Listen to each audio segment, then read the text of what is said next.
Hello everyone and welcome to Lost in the Reel. Today I'm going to be going over Disney and Pixar's new film, Luca.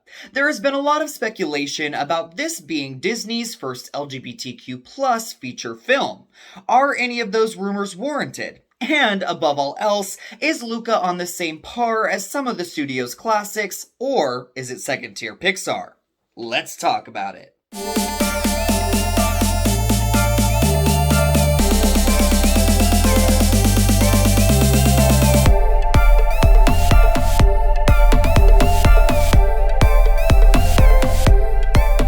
Luca will be streaming exclusively on Disney Plus Friday, June 18th.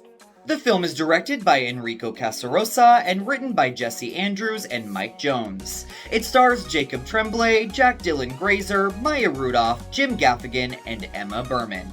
On the Italian Riviera, an unlikely but strong friendship grows between a human being and two sea monsters disguised as humans. As mentioned before, the rumor mill has been flooded with speculation that this would be Disney's first LGBTQ+ feature film, especially after that first trailer dropped for Luca. The coincidences are all there. It's a movie about a budding friendship between two young boys, the similarities between Call Me By Your Name looked quite apparent, and they were dropping the film during Pride Month. And although the director has specifically said that any affinity to the Oscar-nominated Call Me By Your Name is a coincidence, it didn't really stop the conjecture. So, let's be very clear, this is not an outright LGBTQ+ film by any means, so don't expect any PDA between our two young male protagonists. But the film's themes and messages are distinctly rooted in the experiences and struggles of the LGBTQ+ community, so there is a lot to take away from Pixar's new feature. The film follows a sea creature, the titular Luca, who is living day by day in the doldrums of life under the ocean's current. He longs for something more, and that opportunity arises when he meets Alberto, another creature just like him who ventures around on land like it's no big deal, disguised as a human. Luca and his new friend spend their days trying to build a Vespa on land until his parents discover that he has been leaving the safety of the ocean. So they decide to send him to the deep part of the sea where he cannot escape. Instead, he runs away with Alberto to a small fishing village in the Italian Riviera, where undercover they assimilate into life as human beings. As discussed in our Cinema Squad Most Anticipated Films of 2021 video, to say that I was looking forward to this film is an understatement. And while it did not live up to those lofty expectations, I still think that this is a home run for the studio giant that rarely makes a misstep. The first thing that comes to mind when I think about Luca is how jaw-droppingly gorgeous it is. The animation is luscious and vibrant. One thing I really appreciate with this movie is that Pixar has tried to do something different with their creative style, and I think it really pays off. The character designs are more cartoony and almost have a claymation feel to them, and the backdrops, while not fully photorealistic, are nonetheless breathtaking. So it's a real disappointment that Disney has decided to skip a theatrical release altogether with this film, because it really does deserve to be seen on the biggest screen possible. If they were willing to drop Cruella on both their platform and in the cinema, I don't understand the decision to keep this as a streaming exclusive. Luca's imagery truly deserves to be seen on the silver screen, and it's a real shame on Disney's part for stopping that from happening. Luca's coming-of-age plot is one that will resonate with pretty much anyone watching.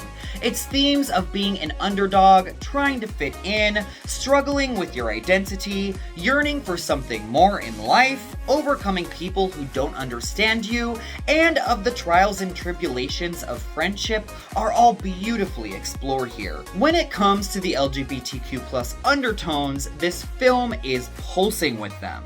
Without giving away any spoilers, the film delves deeply into what it means to be accepted.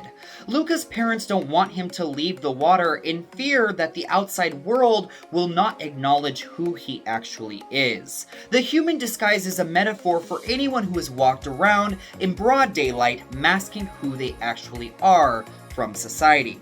Luca's grandmother also has some very insightful words at the end of the film for his parents that cements this film's messaging. There is just so much here to grasp onto and to take with you.